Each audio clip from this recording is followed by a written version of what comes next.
ladies and gentlemen. This is a news report coming to you amidst the tragic backdrop of global warfare. We are here to bring you the latest updates from the... Unidentified toilets of unknown origin are currently appearing worldwide, presenting a serious menace. Authorities are swiftly advising evacuation.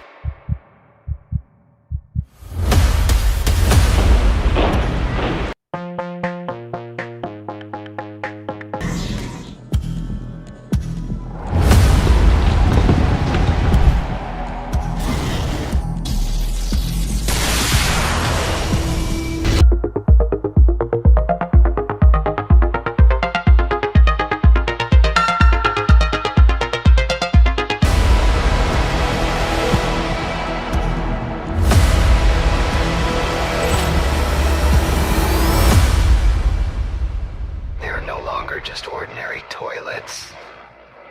We've decided to call them the skibidi toilets.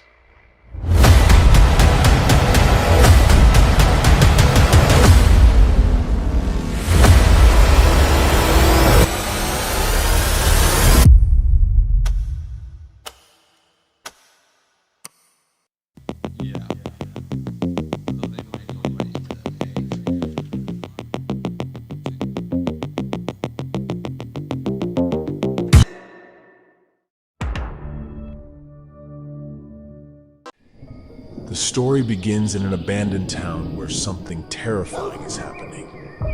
In the depths of a dark forest, there is a secret laboratory where scientists conduct forbidden experiments. The scientists' goal was to create a new kind of creature with the highest intellect and strength, but nature decided to play a wicked prank.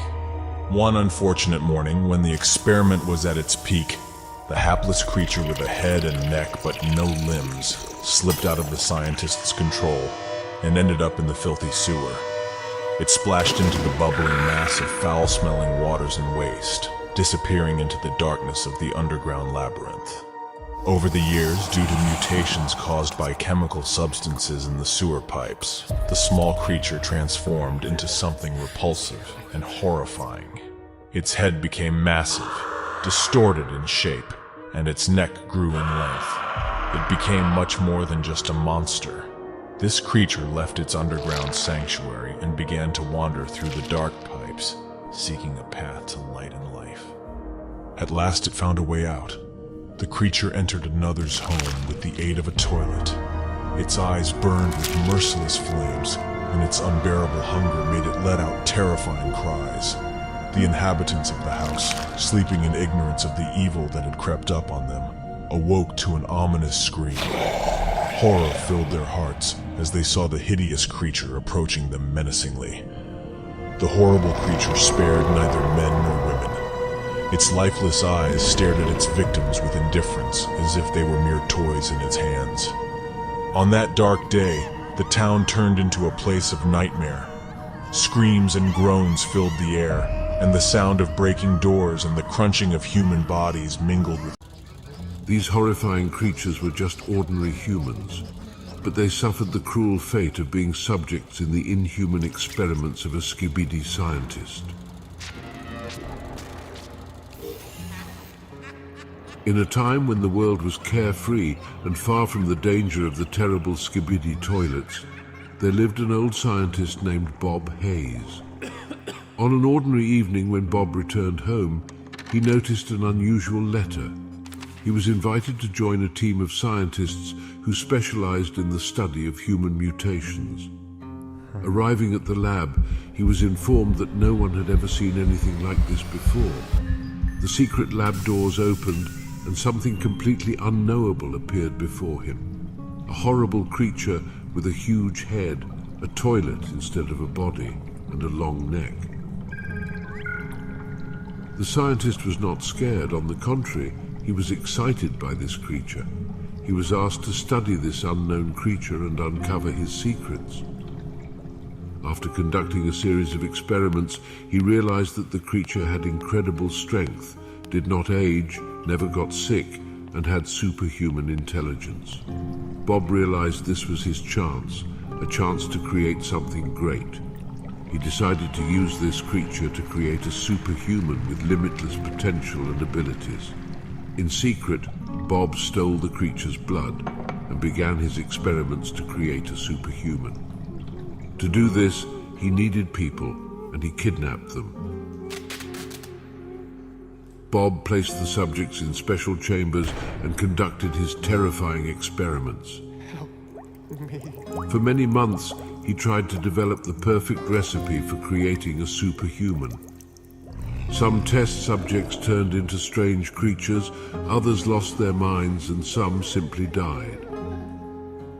After analyzing his mistakes, he developed a new and improved formula of a serum that was supposed to work.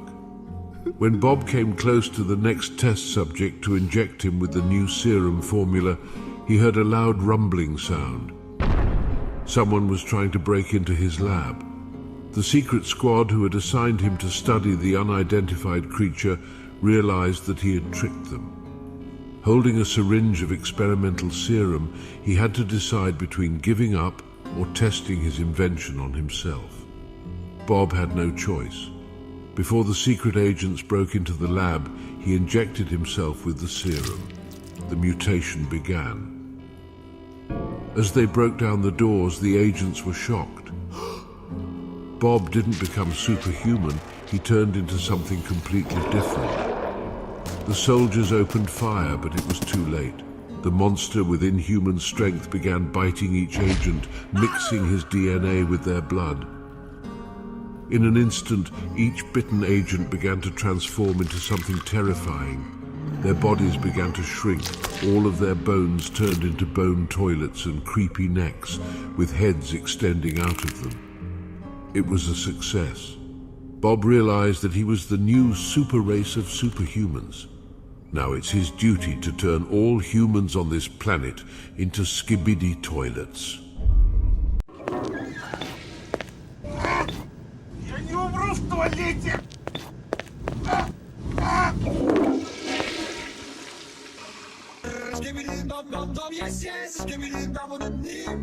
Humanity was failing. Every day a new, more powerful species of skibidi toilets appeared.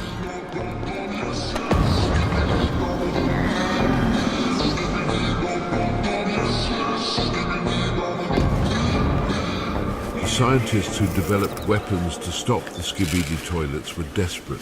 Nothing worked against these horrible creatures. The only one who didn't give up was scientist Dr. Clark.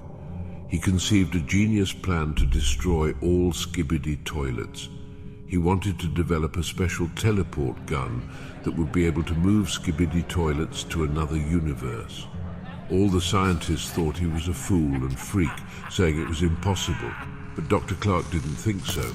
He used all his knowledge to create something impossible to imagine, and after 2 long months, the teleporter gun was ready. When the time came to test the gun, he took the risk because he couldn't allow anyone else to be hurt by his creation. He decided to test the gun on a captured small skibidi toilet. Overcoming his fear, he decides to use his teleporter. He pointed it at the little toilet and pulled the trigger, but instead of a skibidi toilet, it was Dr. Clark who vanished. All scientists watching this experiment were shocked. Upon waking up, Dr. Clark didn't know where he was. The entire planet was a huge radioactive dump. Doctor realized that his teleport gun was broken. For a second he lost hope, but Dr. Clark didn't give up. He started going over the teleporter gun and realized that he could fix it. Without the right tools and parts, it took much longer to fix the teleporter gun. During this long stay, the radiation had changed him. He had grown several times in size, gained in human strength, and his face was pulsing with radioactive blood. Everything was ready. The mutated Dr. Clark opened a portal and immediately entered it. In a couple of seconds, he was swept millions of miles away and randomly teleported into an audio store. Due to the failed teleportation, he merged with the store's equipment. His muscles were covered in super strong material, his bones became steel, his blood vessels changed to cables, and instead of a head he now had a speaker. No longer Dr. Clark needed to create a weapon, he became a weapon itself.